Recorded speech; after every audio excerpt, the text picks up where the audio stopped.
Welcome back, one and all, to the Big Guy Fantasy Sports Fantasy Football Consistency Show. Hey, guess what? Wednesdays are for waiver claims. Don't forget that. It's Wednesday.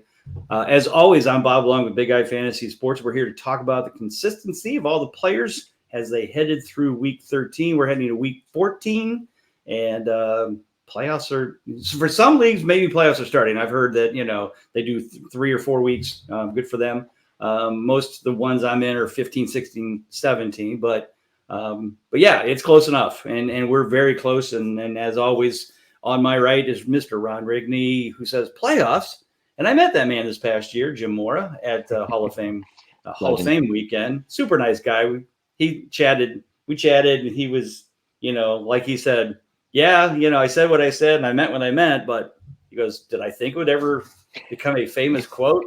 He goes, nope, but I'm glad it did. He goes, it made me some money. So, okay, cool.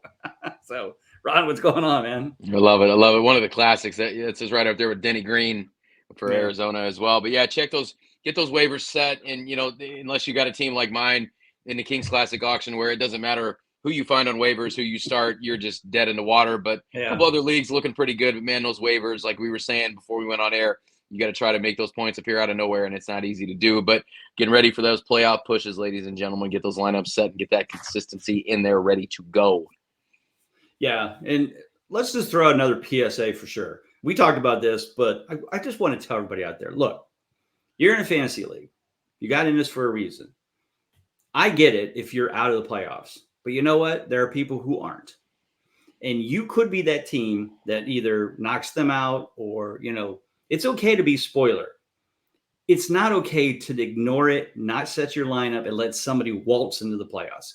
Because you know what? Somebody else is sitting there hoping that they have to win, and they're fighting against a team that is caring and wants to put their line. So please, as a public service announcement, I don't care what your record is. I don't care if this isn't playoff week and this is the last week of the regular season for you, please put in a full starting lineup. If you got to go get some waivers, pick up some guys, just get them and put them in. I don't care if they score 2 points. At least make an effort, because somebody does count on that you could beat the team that could put somebody in and knock somebody out.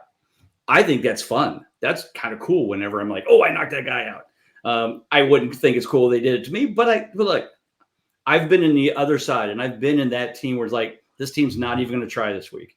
And I walk into the playoffs, but I just feel dirty about it. It's like, just not, so again, be a professional, put in your starting lineups, make sure that you're at least trying. Again, you don't have to go overboard, and but please put a starting lineup in. And let me back you up on that too as well. If I'm over here in our auction league in Kings Classic auction, sporting a 2-11 record, right, and I'm starting guys the likes of Jamal Williams, Chase Edmonds, I'm flexing 2 tight ends and starting another one. Right. I have Chika Conquo in my lineup. I've got Robert Woods in there. I've got Alec Pierce. Do I feel great about it? Absolutely not. But my lineup is in there, and almost did what you said, almost knocked off the number 1 team, lost it by less than a point with this dumpster fire as a lineup. And it's always fun. It's fun to make the playoffs, but it's also fun to be the spoiler, like you said as well. So get that lineup set, kids. You can do better than that. Right. Just ask yourself, would you want somebody to do that to you? And you might say, yes, I would love it because I get into the playoffs and I don't have to sweat it. I get it, but it's still not right. So do everybody a favor, put in a full lineup. It may not be a great team, doesn't matter. And if you still lose, you still lose, but at least you made an effort. So please do that. Let's talk about consistency. We are through week 13. Whew, time flies. Yep, we're into December 6th today. And quarterbacks, it's not pretty at all. Jalen Hurts, 92%. Jonathan Allen keeps dropping. He's now down to 75. Of course, he had a bye last week, so we'll give him a slip. Sam Howell, of course, is still 85%, fourth in total points. Kirk Cousins still sits at 75, doesn't count. Kyler Murray, 75%, mostly on the 3 out of the last 4 weeks. CJ Stroud, 67%. Brock Purdy, Justin Herbert, Pat Mahomes, and Jordan Love at 67%. And guess what, gang? That's it, over 60. So these quarterbacks are starting to look like the tight ends. And I know that's a harsh comment. I get it. but they are. I mean, it's really bad. Prescott, Tua, Lamar Jackson, Goff, Trevor Lawrence, Fields fell off, Joe Burrow. All of these guys are below 60%. That's not good. They need to be at least that, and that's just a bare minimum for a starting quarterback. But here we are, not and on top of all this. So I think we've talked about this every week. The clutch factor for quarterbacks is still below 19 points. It's 18.77. That's the lowest it's been in years. I can't remember the last time it was under 19. So it's not like there's a high bar that they have to hit. If we did cut it off at 20 points, who knows how bad these numbers would look. And that was what it used to be, 19 and a half to 20, sometimes even over 20. I remember way back, a few years ago.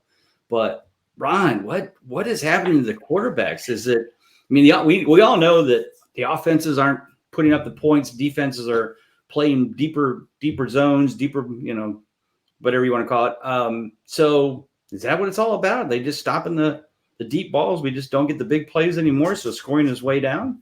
Well, first of all, I'd like to, if you're an NFL quarterback, I would like to apologize to you on behalf of Mr. Bob Lung for comparing you with tight ends and giving you that scathing insult that nobody should have. All right, we'll compare them to catchers. We can at least put them in catchers the same. Okay, all right, fair enough. Yeah. So one thing I've noticed too, and I said this when I talked about Russell Wilson last week, and the guy I'm going to talk about here, as I'm looking at his numbers, I'm kind of seeing the same thing. Seems like the yardage totals are down, way down, across the board. And I don't know if that's because of the defenses. I don't know.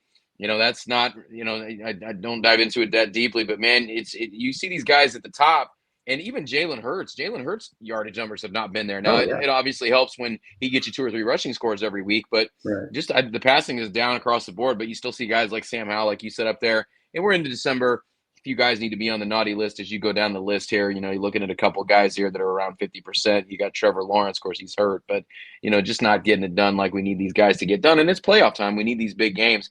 Guy I want to point out was hurt for a few weeks, has come back, put up some solid numbers. If you got him in your lineup, he's probably getting you ready for that into the playoffs, giving you that playoff push, and that's Matthew Stafford.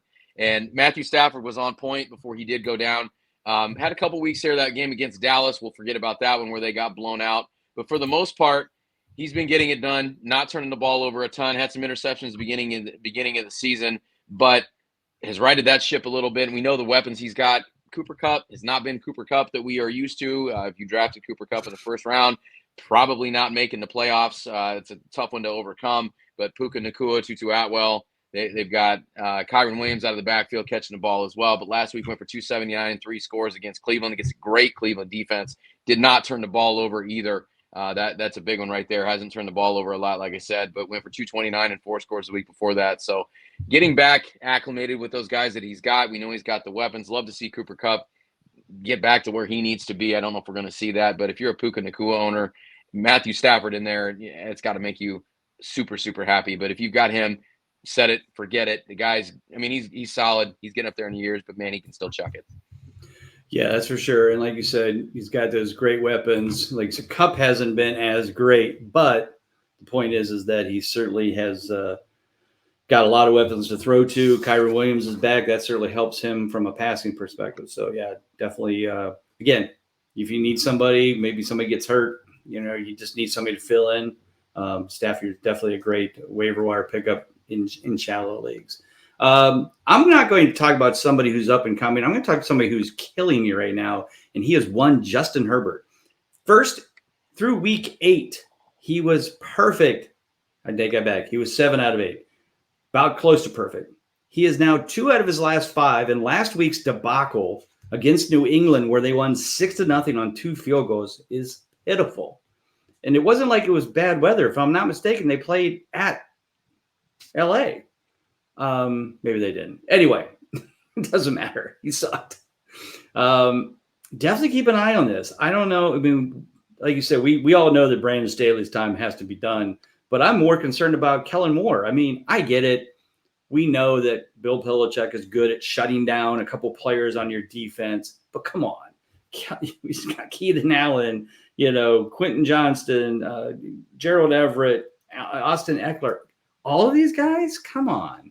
So I don't know if it's a play calling, if Kellen Moore's not doing his job, they're not executing. I don't know what the deal is, but these boys need to get their act together. I'm literally looking at my touchdown only league where I've got Justin Herbert. I'm like, is there anybody out there I could pick up that might have a better chance of putting up 2 touchdowns every week? Because he has not been doing well recently in one Justin Herbert. So I got to have faith. I've trusted him all year. You got me to the dance here, so got to take who you bring. But man, I don't know what is it with Justin Herbert and this LA Chargers team. They're still barely in a playoff hunt, but they're just about done if they lose a couple more games. Well, and it's not just Justin Herbert. I mean, you look at that defense too, and that defense has been porous all year, and they've got studs on that side of the ball and getting nothing done. Of course, both of the Bosa brothers deal with injury all the time. Derwin James has not been the Derwin James we're used to on defense, and they're a train wreck all around. And it's shocking to me, even if they make the playoffs, because I don't think that anybody's looking at them fearful of them in the first round of the playoffs. I think even if they make it and they're one and done, they clean house. I'm surprised Brandon Staley still has a job at this point. I'm surprised that whole staff is still there. But, I mean, I don't know what else to point at. Like you said, with all the guys that they've got, the Quentin Johnsons of the world, when Mike Williams is healthy, when that happens, you've got weapons around him. Who knows? He's supposed to have one of the best fantasy running backs that we've seen, and doesn't get the ball, doesn't catch the ball. So I'm not really sure what the problem is, but there's going to be house cleaning done there pretty quick. I mean, I will say, if you look at our consistency report on Big Guy Fantasy Sports, and I forgot to pull it up when I was speaking about him, and I just did. I will say 4 out of the last 5 games, he's went against 4 of the top 10 defenses against quarterbacks in the NFL. So the Jets, the Packers, the Ravens, and New England. So give him a little slack there. But he's got Denver this week. I think that should be a good game. I mean, Surtain certainly can shut down some players. But the rest of that defense, though they've been better, I feel like, again, the Chargers need to kick it in. And if I'm not mistaken, that is at LA. So I forgot to look. LA last week. Okay, that was in New England. Give them a little slack there. But still, 6-0. Come on, guys. Anyway. Not great. All right. I love it. All right, let's go back to the running back position here. We'll go back to the running back position. So guess what? Christian McCaffrey's still good. He is now, let's see, he's now 82 points ahead of second place, which is still Raheem Mostert. Still in second place.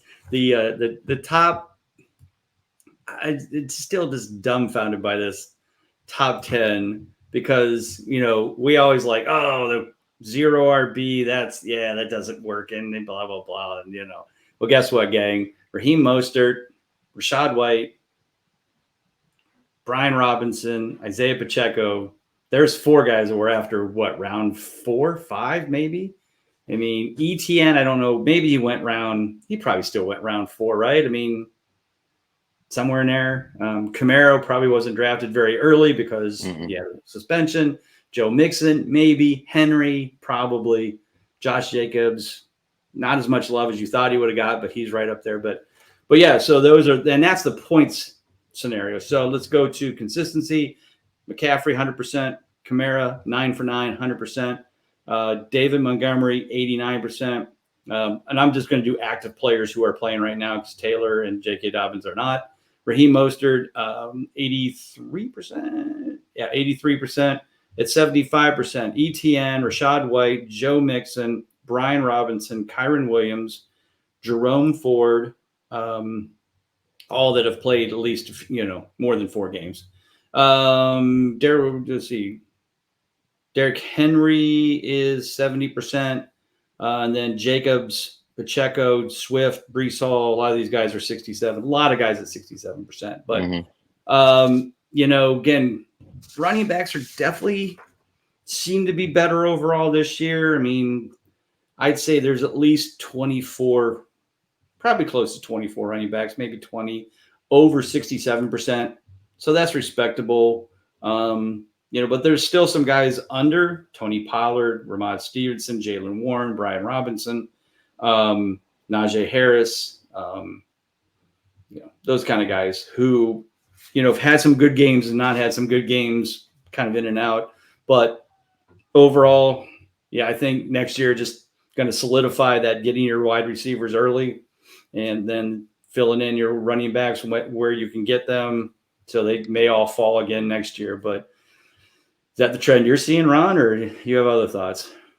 I mean, it changes for us every year. I don't think we can get this running back thing figured out, who you want to go with. The years that you draft Christian McCaffrey, at least that I draft him, he's never healthy, and so I didn't draft him Right. this year. So, Yeah. so maybe you want to pay attention to what I do with him, and There maybe you you go. want to do the opposite of that. But it's like you said, there's guys at the top that we never would have thought would have been there. Raheem Colonel Mostert, the guy that you got in a lot of leagues. I know you got him in your Kings Classic leagues, Yeah. and he's paid dividends for you. Kyron Williams is my guy, my man crush. Was able to get him on waivers, and he's got me in the playoffs in a couple places. But it's just I don't know, man. It's just if you don't have McCaffrey, then you're kind of trailing. But the guy I'm going to go with is a guy that has a decent matchup this week. He's going to get a few more carries because Ramondre Stevenson ruled out earlier, in case you missed that. And that's Zeke Elliott, guy that I've had to start in a couple places anyway because of injury. Got 17 carries last week, but caught 4 passes out of the backfield for 40 yards as well.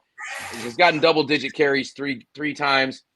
Obviously, we're going to see more than that because of the absolute mess they have at quarterback with Bailey Zappi and Mac Jones. You just talked about how they lost a game 6-0. They're going to have to run the football if they want to have any hope of scoring points, because they are not scoring any points. When you look at these scores from New England the last few weeks, it's gross. I think I saw they have allowed the fewest points in the league over the last 4 weeks, and they are 0-4. I think they've allowed 41 points or something, and they have not won any of those games, which is brutal. But I think it's a good bet. When you see that Steelers run defense, it's not the worst in the league. It's kind of middle of the road. They've allowed over 1,200 yards, but they've only allowed 8 rushing touchdowns, so the numbers are a little skewed there, but the yards have been there. I think it's a Zeke Elliott week. He hasn't got he's not got a lot of carries this year, so he's not gotten beat up a lot like we're used to seeing him kind of get. So I think kind of be fresh this week, going to be a nice play this week, and I think that there's no reason that he can't get a clutch game, and guy that I think you'll probably see pretty shocking in DFS lineups as well. Yes, I'm counting on that. Me too. I need Zeke in my Kings Classic League for sure. I've kept him all year, and he's kind of been a flex guy, but I'm like, hey, he gets like 8 to 12. He only has 3 clutch games, but he's always like at least 7 or 8. And again, in that our Kings Classic League, that's still okay. We'll take him. But yeah, so the guy that you may have been shocked. There was a lot of names were like, oh, we're surprised this guy's here, surprised this guy's here. But I don't think anybody outside of, I don't even know if Jerome Ford and his family would have picked him to be 18th in total points and 75% consistent through week 13. But here we are, Cleveland Browns fans. I get it. He doesn't do this if Nick Chubb doesn't get hurt. But I think we all thought like, oh, okay, well, they're getting, Kareem Hunt back. So this Jerome Ford will just slowly right off into the sunset. But he hasn't. In fact, he's put up 5 straight clutch games over the last 5 weeks. Again, not saying the world on fire. In fact, the funny thing, I kid you not, week 10, 11, and 12, exactly 11.9 fantasy points every week. Exactly. Now that's consistency, gang. That's consistency, yes, sir. You can't teach that, and it's amazing how he did it. Because week 10, he had 107 yards rushing and 1 catch for 2 yards. That's his 11.9. The next week, he had 31 yards rushing, 2 catches for 8 yards, but he got a touchdown, so this is 11.9. So he's all over the board. This past week, he had 19 yards rushing on 9 carries, 1 catch for 33, or 3 catches for 33 yards. But he got a touchdown, so he got 14.2. He ruined his 11.9 streak. So, but he's getting some points for us. And so again, I'm assuming he's on somebody's team in your league, maybe a 10-team league. Maybe people keep thinking that it's a fluke, but he's getting the job done. So get out there, grab your Jerome Fords, maybe trade for him. It might not be a bad choice, as we go through the playoffs. Flacco's there. He's not going to hurt teams. He's not, Flacco's not going to be your fantasy guy, but he's at least going to keep that team moving the ball, changing things up, keeping the offense not predictable. So definitely check that out for sure. All right, we're going to the wide receiver position. And, of course, this is where all the money is, folks. Lots of guys above the 60% range, but we'll just hit on the top boys. Tyreek Hill, 100%. Amon-Ra St. Brown, still 100%. Keenan Allen, 92%. CD Lamb, Michael Pittman, 92%. AJ Brown. So here's 83%. AJ Brown, Stephon Diggs, Mike Evans, and Jordan Addison, and Cortland Sutton. Ayuk at 82%. DK Metcalf, 82%. Justin Jefferson, 80%. Finally coming back this week. 75%. We've got DJ Moore and Chris Olave, who got hurt. 73% Nico Collins, Jalen Waddle, and at 70% is Deebo Samuels. A lot of people at 67%.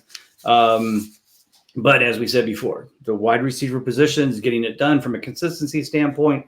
This is why you got to change your attitude for drafting next year.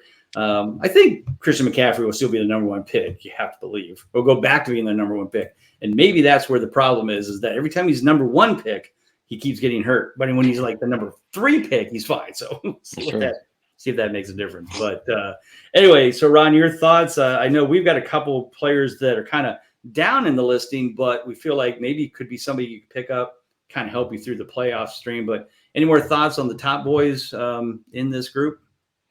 When you look at the top of that list, Tyreek Hill is just unfair. When you watch him play, man, I think I say it about every week, but the dude amazes me every week because I get to see him play almost every week down here. Right. And just the guy's a cheat code. But when I'm going down the list here, I'm looking at my teams and these guys that are in that 50 to 60 range that have kind of been kicking these clutch games in, especially in the second half of the season. Those are kind of my MVPs. I have a few of those top guys, but those guys in the range of Zay Flowers, Romeo Doubs, Mike Williams, those guys are paying dividends for you. Adam Thielen's of the world. He's been a little cooler later. But I'm going to talk about Adam Thielen's teammate because if you looked at our DFS podcast, you watched this last week, Colby and I, Jonathan Mingo's the guy that we went with because we needed a cheap flex and had a decent matchup, and he did come through for us. Got a clutch game. Not going to set the world on fire. I'd love to see him score a touchdown one of these days, but that's kind of a byproduct of that terrible Carolina offense that we see out there every week. But last week, 10 targets, grabbed 6 for 69. Had him in my flex spot in Kings Classic and came through. I think he had like 12 or 13 points. Exactly what I need from that spot. Week before, 4 for 60, had a clutch game. Had a clutch game early in the year, 4 for 62. So ton of targets. I mean, double-digit targets. You love to see that. Love to see him catch a few more. Love to see him get in the end zone. But with that team being as bad as it is, I feel like it's a case of they're able to shut down Adam Thielen, and then it's just kind of whoever else steps up. And fortunately, it's been Jonathan Mingo lately, guy that's probably available in a lot of leagues, guy that is probably out there if you need somebody because of injury or because I don't know what we have on bye week this week. Are we done with bye weeks? I don't even know. Yeah, we are. Okay, so we don't have to worry about that. I take that back. No, you are right. There are 2 teams on bye this week. Okay, so not a ton. Arizona and Washington. Okay, so not a ton. I mean, if you got our guy Terry Targets, you might need a guy, put Jonathan Mingo in there. But James like I said, a guy. Murray, you see, you got a few guys that are out. But yeah, go look at this guy. Give him a look. It's a little bit tougher matchup against New Orleans this week. They are pretty good against wide receivers, but I mean, at the end of the day, it comes down to Carolina's going to have to throw, and they're going to have to throw often, and somebody's going to have to catch it. So he's about as good as you're going to get on waivers. Yeah, no, I think I picked up Mingo in one of my leagues, one of the Kings Classic leagues a few weeks ago, just because I started to see the uptick in targets, and I'm like, yeah, I think they're going to youth movement here. Let's put Mingo in more. Let's get him and Bryce Young start clicking together, and you see that this time of year. And those are the kind of things you have to watch. Like our team's not tanking, but are they moving towards what the future looks like? We talked about Derrick Henry and Tajay Spears. It wouldn't surprise me if, maybe this week Henry plays, maybe not, but, had that slight concussion that wasn't a concussion or whatever, but Tajay Spears come in, looks really good. Why risk any more injury for Derrick Henry? Just take him out, let Tajay Spears be the guy. And those are the kind of things that you hate to see because if you're a Derrick Henry owner, you're like, no, but that's what makes the playoffs, fantasy playoffs, kind of fun, unless you hope those guys, which I've done. I've had those problems. But, I remember a few years ago in Kings Classic losing to a complete, just terrible combination of players. And Pat Doherty from NBC Sports beat me in the finals of the Kings Classic and I remember it was like Ryan Fitzpatrick, and it was just this hodgepodge of half barely playing guys that just he had to fill in because he had lost players and I got my ass kicked. And it was just like, you hated to see it, but I'm sure he didn't. But I'm hoping that I can put that together so I can win it this year. Yeah. I really need this. Okay, my guy I'm going to talk about kind of, again, waiver wire kind of pickup guys, Elijah Moore for Cleveland. 3 out of his last 4 clutch games, 15.4, 12, 12.3. He only had the one bad game against Denver. Amari Cooper's been seems to be injured a lot, in and out of games. Just, this past week again, Joe Flacco comes in. He gets 4 catches for 83 yards. They definitely can air the ball out. Flacco's got the arm for it. So that was good to see. And again, Rams have a pretty good pass defense. They're top 10 against wide receivers. So nice, could be a nice pickup. Could be a nice thing to get, him and Mingo. If your teams are struggling, especially if you have multiple flex, pick up those guys and get them into your lineups for the playoff run.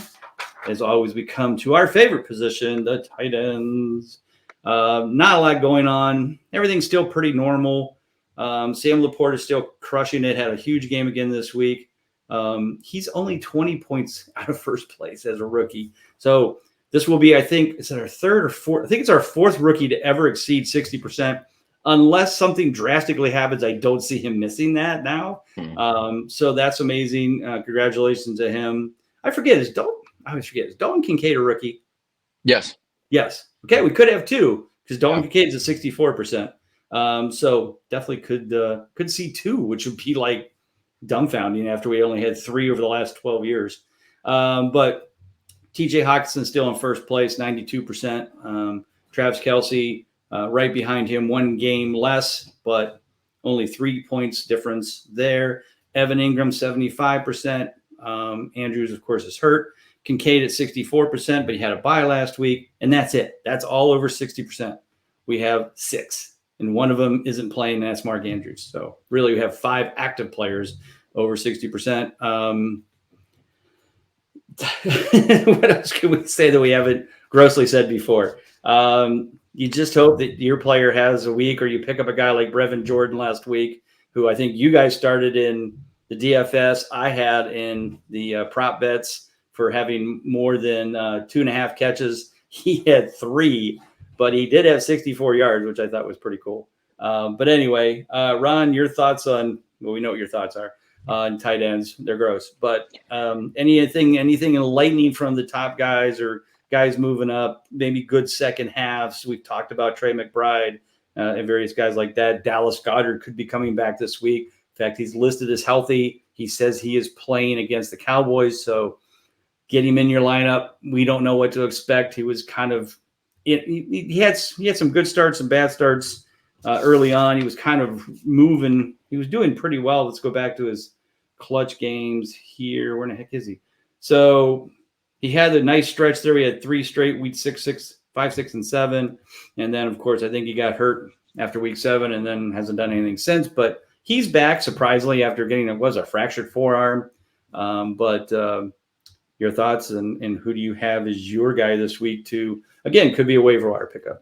Yeah, it's cool to see a lot of these guys that you got kind of late, like Jake Ferguson and Dalton Schultz wasn't super expensive. And it's kind of cool to see those guys playing the way that they are, because like we said, this is such a wasteland of just nothingness at this position. But it's cool to see those rookies too. You talked about a couple of those guys. Luke Musgrave for Green Bay, I know he's only at 40%, but for a rookie tight end, and especially the way that they played earlier in the season, it's hard to believe he's even at 40%.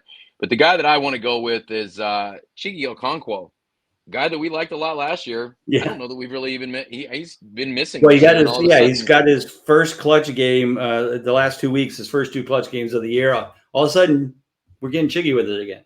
We are getting Chiggy with it, and it feels good. It feels right. It feels like what we need to do here. And last week, 6 targets, 3 for 62. I told you off air, I was listening to the Colts on XM radio when I was out, and I think he got a clutch game on the first play of the game. He got a catch for 38 yards. So that kind of tells you the state of consistency at the tight end spot. You really don't need to do much. Just show up and maybe catch 2 passes, and you're going to get yourself a clutch game. So a guy that, last couple of weeks, he had 4 for 45 the week before. Like you said, he got the clutch game. A little bit tougher this week. He's going against Miami, who's kind of middle of the road. But here again, if you got Logan Thomas on a bye, or you need a flex spot and you're throwing darts at the wall to see what sticks, I mean, he's a guy that could get you a touchdown. Like he hasn't had one yet, so I think he's going to be due. But 11 targets over the last 2 weeks. Like to see that. We know that pass game for Tennessee is not great with a rookie quarterback, but hopefully we'll get some checkdowns. We'll get some views in the red zone, and he'll get you in the end zone. But a guy that's going to cost you nothing that you could plug in and hopefully maybe get 7 or 8 points out of your flex spot, which deeper leagues, that's exactly what you need from that flex spot. Yeah, definitely. And I mean, with Arizona off this week, your Trey McBride owner is going to need something. Washington's off, so your Logan Thomas guy is going to need a fill in. So I'm going to throw in another fill in, and I'm not going to sound like a homer here, but this will be the 3rd straight Cleveland Browns player I'm going to talk about in this show, which may be more than the total Cleveland Browns I've talked about all year. But again, if you're looking for that Trey McBride or Logan Thomas bye-week person, look no further than Harrison Bryant from the Cleveland Browns. Last week, all of a sudden, Joe Flacco is the quarterback, and Harrison Bryant, who this year has 6 games where he had 0 points, went 5 for 49 and a touchdown, scored 15.9 fantasy points this past week, and all of a sudden, Harrison Bryant's a god. Njoku only had 2 catches for 17 yards. So, again, there's not, he could go out and maybe put up a 0, but if you're desperate and there's nobody out there on the waiver wire, it's not a terrible pickup. Even if he gets 5 for 49 and doesn't get the touchdown, that's almost 10 points, and that's fantastic. It's a clutch game. You only need 8.3. So I have nothing else to base it on the fact that new quarterback certainly seemed to have a lot of love for Mr. Harrison Bryant. Ron and I both love Harrison Bryant as a player. He just hasn't had that opportunity in Cleveland because Njoku has been there, and he's certainly been very good. So nothing to complain about. Like to see Harrison Bryant go to another team so he can be a good tight end, because I think he is. But Brian, I know you're a Harrison Bryant boy, so do we go pick him up if you're Trey McBride or Logan Thomas owner if Chiggy's not available? I mean, you might as well. I mean, what else are you getting besides those 2 guys? And like you Right. said, I love Harrison Bryant, and he's a good athlete. Reminds me a lot of Hayden Hurst as well. And Hayden Hurst has put up some nice fantasy numbers, and not this year, but he has in the past. And so it's a guy that you can get for nothing, just like you said with Chiggy Okonkwo. So why not? Why not, for sure. And they played Jacksonville this week, who's 20th and giving up fantasy points to tight ends. It is in Cleveland. Weather should be good. I believe it or not, it's supposed to be like 57 or 59 and sunny this Sunday here in Cleveland. I'm going out to Vegas, and I will be watching the Raiders versus Vikings in Las Vegas. And guess what the temperature is going to be out there? 57 degrees. You're welcome. All right. Luckily, it's indoors, but still, it's like I'm going to Vegas, and it's going to be the same temperature. That's not how this is supposed to work, man. So frustrating. Anyway, so I'm looking forward to it. Should be a fun game. We got tickets. My buddy's going out, who's a big Vikings fan, Frank, and so Justin Jefferson will be back, so I can root him for my Auction Kings Classic team, and hopefully he comes back with a nice big game. Since he's taken half the season off, lazy butt. But yeah, we'll be back there. So Ron, to everybody where they can find you, and then we'll take it out from there.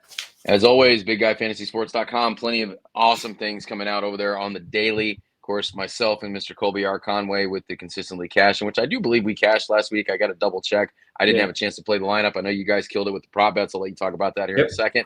But check out all of our great fans over at BigGuyFantasySports.com. And here's your random football card of the week. It wasn't short. No, this is Jamal Charles. Oh, Jamal Charles. I couldn't tell what the number was. This kind of stood out a little bit. Nice little jersey card there. But yeah, if you don't know Jamal Charles, that dude killed it in the fantasy world for about 4 or 5 seasons, man. He was the guy coming off the board in the first round at running back for Kansas City. I'm not mistaken. I think he's up. Is it him or Priest Holmes is up this year? One of the two. Who played first? Priest Holmes. Okay, then I think Priest Holmes is up. But Priest Holmes made it into the top 25. Both of those guys are man, you were so good for 3 years, but yeah, I say didn't do it long enough. Yeah, and so but then everybody, I always turn around and go, well, neither did Terrell Davis. Davis, yeah. So there's a lot of arguments. Probably neither one will get in, but yeah, they were definitely great fantasy players, and Jamal Charles is definitely right up there with Priest Holmes as well. So as always, you can find me on Twitter at big guy at Bob_Lung. You can also follow at Big Guy FS on Twitter as well if you haven't done that. Other than that, check out everything. We'll be doing the prop bets. We went 4-2 this week, and this week we flip-flopped. So Colby didn't do well, and I did better. So we're trading off. We're still a good team. As a team, we are 4-2, and that's all that matters. We're all about team. Other than that, check everything out. Lots of great stuff out there. James Knight, Robbie, your own boy Robbie, Prue Patel, everybody out there doing a great job. So definitely check out Big Guy Fantasy Sports. For Ron Rigney, I'm Bob Lung. Take care. God bless. We'll talk to you soon.